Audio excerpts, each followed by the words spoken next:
ٹھونک بجا کے انسان کے ساتھ شادی کی، جانور نکل آیا. اب یہ شادی تمہیں سائیکولوجیکل پرابلم دے رہی ہے، پھر 3 سال کے بعد تم نے چھوڑ دینا اس شخص کو. آپ طلاق کو ریکمینڈڈ کرتی ہیں؟ نکاح نامے کو ایک کاغذ کا ٹکڑا نہ سمجھیں اور آنکھیں بند کر کے سائن نہ کریں. اس میں ایک کاغذ لگائیں کہ اگر یہ اور لڑکیوں سے تعلقات کرے گا تو کتنی پینلٹی دے گا. اگر ایک عورت پرفیوم لگا کے کہیں سے گزر جائے اور اس کا پرفیوم کوئی مرد سونگھ لے، اس عورت پہ زنا کا اس کے مترادف ہے. میم آپ بظاہر تو بڑی مذہبی، باشعور اور ایک پڑھے لکھے گھرانے سے عورت لگتی ہیں، لیکن میں آپ کی اکثر پوڈ کاسٹ دیکھتا ہوں جس میں آپ طلاق کو ریکمینڈڈ کرتی ہیں. کیوں آپ ایسا کرتی ہیں؟ نہیں بیٹے، یہ مس انڈرسٹینڈنگ ہے آپ کو کہ میں ریکمینڈ کرتی ہوں پھر طلاق. کیا آپ کہتی بچیاں لیں، خلا لیں؟ میں کہتا ہوں کیوں؟ مجھے تھوڑا سا اس کے اوپر ایکسپلین کریں نا، معاملہ کیا ہے؟ بیٹے آپ نے شروع کی بات نہیں نا سنی. پہلے تو میں نے ماں باپ کو کہا ہے کہ انسان ڈھونڈیں، جانور نہ ڈھونڈیں.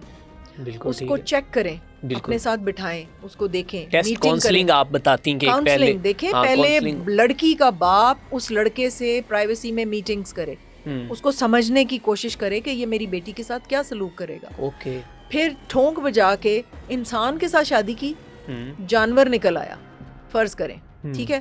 شراب پیتا ہے، وومنائزر ہے، بچی کو کوئی پیسہ نہیں دیتا، مارتا ہے، گالیاں دیتا ہے، بچوں کا خیال نہیں رکھتا، جو ماں باپ نے پیسے دیے ہیں وہ بھی چھین کے لے جاتا ہے. تو ایسی بچیوں کو جن کے پاس رونے کے علاوہ کوئی کام نہیں ہے، میں نے ان کو کہا ہے کہ اپنی پوری طاقت لگا دو اس کو ٹھیک کرنے میں. کچھ برداشت کرو، کوشش کرو کہ یہ گھر نہ ٹوٹے. اوکے. لیکن تمہارے بچے ہو گئے ہیں، شادی میں بچے موسٹ امپورٹنٹ ہیں. اس کے بعد تم نے پوری کوشش کر دی ہے، اب یہ شادی تمہیں سائیکولوجیکل پرابلم دے رہی ہے. تم اینٹی ڈپریسنٹس پہ چلی گئی ہو، تمہیں نیند نہیں آتی، تمہارا کوئی خیال نہیں رکھتا، تم اتنی انیمک ہو، تمہاری ہڈیاں ٹوٹ رہی ہیں، کوئی دودھ پلاتا نہیں ہے، کوئی کچھ نہیں کرتا. پھر 3 سال کے بعد تم نے چھوڑ دینا اس شخص کو. تمہارے پاس 10 انگلیاں، پیریڈ ہے، آپ نے 3 سال ویٹ کرنا ہے. کم از کم 3 سال. ٹرائی کہ یہ شادی نہ ٹوٹے، یہ گھر نہ ٹوٹے. کوشش کرو، ماں باپ کو انوالو کرو، اس کے ماں باپ کو انوالو کرو، خود کوشش کرو، سارا کچھ کرو. لیکن جب کنفرم ہو گیا ہے کہ یہ انسان نہیں بنے گا، یہ جانور ہی رہے گا، تو پھر میں ریکمینڈ نہیں کرتی کہ وہ وہاں رہے. پھر اتنی دیر میں فیصلہ کرے، سوچے کہ میں نے اس کے بعد کیا کرنا ہے، اپنے آپ کو امپاور کرے اسی کے گھر میں رہتے ہوئے.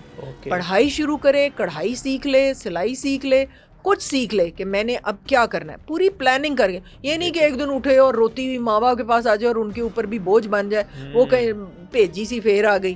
ٹھیک ہے نا، اس طرح نہ کرے. اپنے آپ کو وائزلی چلے، اپنے آپ کو امپاور کرے کسی بھی چیز سے. تلے ستارے کا کام سیکھ لے، آج کل اتنی ویلیو ہے اس کی، اور کام سیکھ لے، کچھ کرے.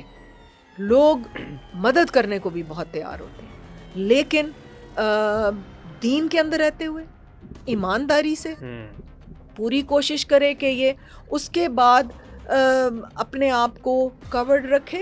کوئی بھی کام کرے پردے میں کرے، اس کے اوپر کوئی انگلی اٹھانے کے کام. دیکھیں اگر بچی اپنے آپ کو پروٹیکٹڈ رکھتی ہے نا، پردے میں رہتی ہے اور کسی کی انگلی اٹھائے اس کی انگلی توڑ دیتی ہے، تو پھر اس کے اوپر دنیا انگلیاں نہیں اٹھاتی. آپ موقع دیتے ہیں تو کوئی بات کرتا ہے. تو یہ بچیوں کو پردے میں عقل مندی کے ساتھ چلیں. خاوند کے بغیر عورت کٹی پتنگ ہے. ہر کوئی کوشش کرتا ہے ہم لوٹ لیں، ہم ادھر سے ڈور پکڑ لیں. یہ کٹی پتنگ کی طرح سمجھتے ہیں دنیا کے مرد اس عورت کو جو کسی گھر سے نکل گئی ہے. طلاق، میں تو یہ کہتی ہوں کہ بہت پروٹیکٹڈ ہوتی ہے عورت شوہر کے گھر میں. ایک شوہر اس کی پروٹیکشن ہے، لیکن اگر وہ پروٹیکشن ہی اس کو ذلیل کر رہا ہے تو پھر تو آپ نہیں. اور یہ ذہن میں رکھیں کہ بہت اچھے مرد بھی ہیں دنیا میں. ہو سکتا ہے تمہیں کوئی بہت نفیس آدمی مل جائے تو اس کے ساتھ شادی کر لو، ٹھیک ہے، لیکن اس خبیث جانور کے ساتھ اپنی زندگی برباد مت کرو. تمہارا رائٹ ہے کہ تم خوش رہو زندگی میں، تمہارا رائٹ ہے کہ تمہیں ایک محبت کرنے والا انسان ملے، تمہارا رائٹ ہے کہ تمہارے بچوں کی صحیح پرورش ہو اور وہ بدماش نہ بنے یا اسی طرح کے انسان نہ بنے. یہ میرا مقصد ہے کہ اب ٹھس ٹھس کر کے رو رو کے اپنی زندگی نہیں گزارنی. پوری کوشش کرو اس کیاری کو پنپنے کے لیے. نہیں ہو رہا. تم نے دیکھیں ایک میں نے اپنے کمرے میں ایک سینگ لگائی ہوئی ہے, اس کے اوپر ایک دعا لکھی ہوئی ہے, اور اس دعا کے اندر یہ ہے, انگلش میں ہے کہ یا اللہ مجھے اتنی ہمت دے کہ میں وہ چیزیں چینج کر لوں جو میں چینج کر سکتی ہوں, اور اتنا صبر دے دے کہ میں ان چیزوں پہ صبر کر سکوں جو میں نہیں چینج کر سکتی. کیا بات. اور اتنی سمجھ دے دے کہ میں ان دونوں میں فرق کر سکوں, مجھے پتہ چل سکے, مجھے سمجھ دے کہ میں ان دونوں میں ڈیفائن کر سکوں کہ کیا میں چینج کر سکتی ہوں اور کیا میں چینج نہیں کر سکتی. بالکل ٹھیک ہے, بہت اچھی بات لی. تو یہ ہے کہ give me the serenity to know the difference, give me the courage to change what I can, give me the sabr to tolerate what I cannot change, and give me the wisdom to know the difference. Sure, بالکل ایسے ہی. اچھا میم, آپ نے یہ بات کی کہ وہ مرد بھی اچھے ہیں, وہ سائڈ پہ ہو جائیں, وہ طلاق خلا لے لیں, اور لیکن ایسے بھی معاملات ہیں کہ ریسنٹ میں بھی آپ نے سنا ہو کہ پاکستان قومی کرکٹ ٹیم کے سابق کرکٹر ہیں عماد وسیم, آل راؤنڈر ہیں, ان کی بیوی نے یہ الزامات لگائے ہیں کہ ہماری جو طلاق, اس نے اپنی بیوی کو طلاق دی, پھر جو کہ سماجی رابطے کی ویب سائٹ ایکس پہ میں بھی انہوں نے یہ اپنا پیغام دیا کہ کوئی ہمیں جو ٹرول نہ کرے, ہماری جو لائف کے اوپر ڈسکس نہ کرے. اس کے بعد ان کی بیوی آتی ہے اور وہ کہتی ہے کہ ہماری دونوں کی علیحدگی کے درمیان تیسری شخصیت تھی, مین دیٹ کہ ایک خاتون, ایک لڑکی ایسی تھی جس کی وجہ سے ہم دونوں کے درمیان علیحدگی ہوئی. یہ تو ٹپیکل سٹوری ہے پاکستان. اس پہ میرے کامنٹ چاہیے آپ کو. جی بالکل, کیا کہتی ہیں؟ اب بات یہ ہے کہ میں نے پہلے بھی یہ بات کی ہے کہ نکاح نامے کو ایک کاغذ کا ٹکڑا نہ سمجھیں اور آنکھیں بند کر کے سائن نہ کریں. اس کے ساتھ کاغذ لگائیں, اس کے ساتھ کاغذ لگائیں, یہ کتنا اسٹیپنڈ دے گا, یہ کتنا بچوں میں مدد کرے گا میری پرورش میں, یہ کیا ہوگا, ایک ایک ڈیٹیل اس میں لکھیں.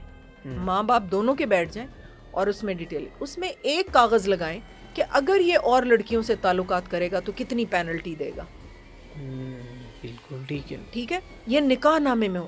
یہ ایک میمورینڈم آف انڈرسٹینڈنگ ہے نا, بالکل, یہ ایک کانٹریکٹ ہے نا جو ہم سائن کر رہے ہیں. بالکل, جیسے ہم چائنیز گورنمنٹ کے ساتھ کوئی کانٹریکٹ کرتے ہیں, وہ دونوں بیٹھے ہوتے ہیں, سائن ہو رہے ہوتے ہیں, اس کی ایک ایک ڈیٹیل لکھی جاتی ہے, بہت سے لوگ ہوتے ہیں, تصویر کھینچتی ہے. ٹھیک ہے, یہ میمورینڈم آف انڈرسٹینڈنگ کی طرح کا ایک ڈاکیومنٹ ہونا چاہیے. آرام کا وقت کیا ہوگا ہماری بچی کا, کھانا کون پکائے گا. دین تو کہتا ہے کہ آپ اگر افورڈ کرتے ہیں تو نوکرانی رکھ کے دیں, اور دین یہ کہتا ہے کہ اگر آپ نوکرانی افورڈ نہیں کر سکتے اور ہماری بیٹی کام کرے گی تو آپ باواز بلند اس کا شکریہ ادا کریں گے. بالکل ٹھیک ہے, آپ ممنون ہوں گے کہ تم نے میرا کام کیا, یہ تمہارا دین نے یہ تمہاری رسپانسبلٹی نہیں لگائی. یا اگر وہ اپنی کمائی ہوئی دولت گھر پہ استعمال کر رہی ہے تو اس کا شکریہ ادا کرے کہ دین یہ کہتا ہے کہ تمہارا اور بچوں کا نان نفقہ پھر بھی میرے اوپر لازم ہے. Even if you are earning, اگر تم کما بھی رہی ہو تو میں تمہارا شکریہ ادا کرتا ہوں کہ تم میری فائنینشیل مدد کر رہی ہو. اگر وہ شخص ایسا نہیں کرتا اور بیوی کی دولت لیتا ہے تو یہ ادھار ہے اس کے اوپر, قیامت والے دن اس کو نیکیوں کی صورت میں بیوی کو واپس دینا پڑے گا. یہ لوگ اپنے اکاؤنٹ میں اپنی اس کی بیوی کی تنخواہ ڈلوا رہے ہیں اور اس کو 1000 دے دیتے ہیں, لو تمہارا جیب خرچ, یہ قرض ان کو قیامت والے دن واپس دینا پڑے گا. یہ سن لیں غور سے. اگر ان کے پاس نیکیاں نہیں ہیں تو پھر عورت کی گناہ اس کے جھولی میں ڈال دیے جائیں گے. اول تو اس پیسے کی جگہ اس کی نیکیاں اڑ اڑ کے بیوی کے پاس جاتی جائیں گی. جتنی بھی وہ زیادتی کر رہا ہے, جتنی بھی وہ اس کی دولت سلب کر رہا ہے, اور اس کے بعد اس کی ختم ہو گئی نیکیاں, ایسے لوگوں کی نیکیاں بھی نہیں زیادہ ہونی, تو وہ پھر اس کے گناہ ساری اس کی گود میں ڈلنے شروع ہو جائیں گے. یہ ادھار ہوگا اس شخص کے اوپر. اگر اور ماں باپ لکھوائیں نکاح نامے میں, میمورینڈم آف انڈرسٹینڈنگ میں لکھوائیں کہ ہماری بیٹی کام کرے گی, اور دین کہتا ہے کہ وہ رسپانسبل نہیں ہے فائنینشیل معاملات کے اوپر, یہی لڑکا رسپانسبل ہوگا نان نفقہ کے لیے. ٹھیک ہے, تو میمورینڈم آف انڈرسٹینڈنگ میں پہلے یہ باتیں لکھیں تاکہ اس کو کان ہو کے یہ میں نے کیا تو یہ غلط ہو جائے گا. اس میں ایک صفحہ لکھیں کہ اگر یہ ایکسٹرا میریٹل ریلیشنز کرتا ہے, بالکل لڑکیوں کو اندر شامل کرتا ہے یا بغیر بتائے, ہمارے ملک میں آرڈیننس ہے, آپ کو پتہ ہونا چاہیے, فیملی آرڈیننس ہے. وہ کوئی 14 سال کا پاکستان تھا جب یہ آرڈیننس بن چکا ہے مسلم لا کے مطابق. تو آرڈیننس کہتا ہے کہ اگر بیوی کی اجازت کے بغیر مرد شادی کرے گا اور بیوی اس کے پاس کوئی ایویڈنس ہے تو اس کو جیل ہوگی اور اس کو فائنینشیل پینلٹی ہوگی. ٹھیک ہے, لیکن اسلام بھی اس کے اوپر یہ کہتا ہے, اسلام بھی کہتا ہے کہ بیوی کی اجازت. میں اسلام کی بعد میں بات کرتی ہوں, ہمارے ملک کا لا ہے یہ, ملک کا لا ہے, ملک کا لا ہے, ہماری عدالتیں اس لا پہ چلتی ہیں. ٹھیک ہے. میں نے تو آج تک کسی مرد کو سزا ہوتے نہیں دیکھی, کوئی پینلٹی فائنینشیل نہیں ہوتے دیکھی, اس لیے کہ عورتوں کو پتہ ہی نہیں ہے, ان کو پتہ ہی نہیں ہے کہ وہ یہ کر سکتی ہیں, وہ کرتی نہیں ہیں, وہ اتنی چوچیاں بے خبر, پتہ نہیں وہ کیا عورتیں ہیں کہ کیا کر رہی ہیں. تو یہ آرڈیننس ہے, گورنمنٹ آف پاکستان ہمیں سپورٹ کرتی ہے اس کے اندر, اور یہ نکاح نامے میں بھی لکھا ہونا چاہیے کہ اگر یہ ایسے کرے گا تو پھر اس کی پینلٹی, فائنینشیل پینلٹی ڈالیں, کہ یہ کیا ہوگا یا کیا صورتحال ہوگی, جو بھی مناسب وہ سمجھتے ہیں اپنے مطابق. یہ کھلا ہے, آپ کچھ بھی لکھ سکتے ہیں اس کے اندر اور پھر سگنیچر کروائیں. دین اسلام کہتا ہے کہ آپ کو اجازت لینے کی ضرورت نہیں ہے, مگر انفارم کرنا ہے آپ نے. اس لیے کہ برابری کیسے ہوگی کہ دوسری والی کو تو پتا ہے کہ دوسری بیوی ہے اور پہلی والی کو پتا ہی نہیں کہ یہ دوسری شادی کر رہا, تو برابری کہاں گئی پھر؟ دونوں کو پتا ہونا چاہیے کہ دو بیوی ہیں. ٹھیک ہے نا. کیسے عدل کا لفظ ہے قرآن میں, عدل کیسے آپ کر رہے ہیں جب آپ بتا ہی نہیں رہے پہلی والی کو کہ میں نے ایک نکاح اور کر لیا, اس سے بچے بھی ہو گئے ہیں. تو یہ بتانا بہت ضروری ہے. اجازت لینی ضروری نہیں ہے, کیونکہ پہلی بیوی کبھی بھی اجازت نہیں دے گی. زیادہ تر بچیوں کی زندگی میں وہی مرد ہوتا ہے, وہ عشق کی حد تک اس سے اٹیچڈ ہوتی ہیں, اور ان کے لیے ایک بہت بڑا ایموشنل سیٹ بیک ہوتا ہے جب وہ دیکھتی ہیں کہ یہ دوسری شادی کر رہا ہے. وہ ڈپریشن میں جاتی ہیں, ایموشنل, وہ ان کو جھٹکے لگتے ہیں, وہ پتہ نہیں کس طرح وہ اس قسمے سے گزرتی ہیں. اور اس کے بعد وہ آرام سے دوسری بیوی کر کے تو اس کو اناؤنس کر دیتا ہے کہ جی میں دوسری بیوی لا رہا ہوں. No, it should be written in the nikahnama کہ یہ میمورینڈم آف انڈرسٹینڈنگ ہے. اگر یہ پکڑا گیا تو جو لڑکی ان دونوں کے ہستی بستی زندگی کے بیچ میں آئی ہے 3 بچوں کے, میں اس سے ریکویسٹ کروں گی ان بچیوں سے کہ خدارا بہت دنیا بھری ہوئی ہے دوسرے مردوں سے, تم کیوں اپنے کندھوں پہ گناہ ایک گھر کو توڑنے کا لے کے جا رہی ہو؟ تمہیں اور کوئی مرد نہیں ملتا ایک ہستی بستی زندگی کے اندر تم گھس رہی ہو, تمہیں شرم و حیا یا یہ دین سے دوری ہے بیٹے. بالکل ایسے دین سے دوری ہے نا دونوں کی, جو لڑکا ہے اور وہ جو لڑکی آ گئی ہے, یہ دین سے دور ہے نا.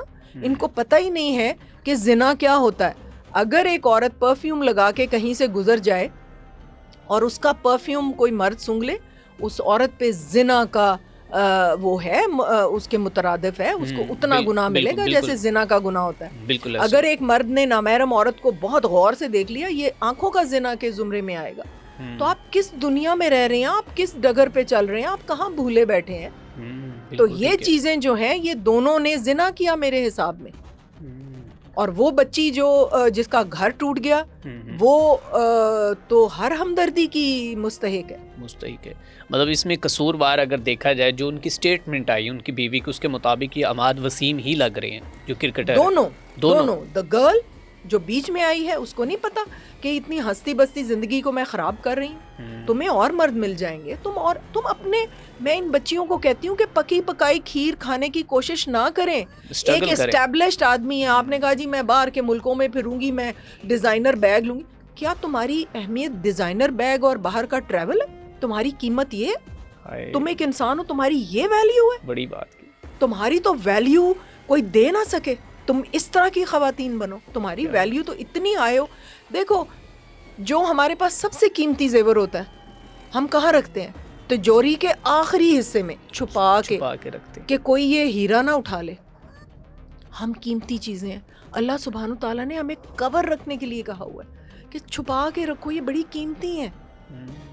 تو جو آرٹیفیشل جولری ہوتی ہے ہم اس کو جہاں مرضی پھینک دیں, جو مرضی دیکھ لے, جیسے مرضی کر لے, تو تمہاری ویلیو تو اسی دن گر گئی جس دن تم نے لوگوں کو دکھانا شروع کر دیا. جو نایاب ہوتے ہیں, جو قیمتی ہوتے ہیں, وہ پردے میں ہوتے ہیں, وہ چھپے ہوئے ہوتے ہیں. بالکل ایسے ہی.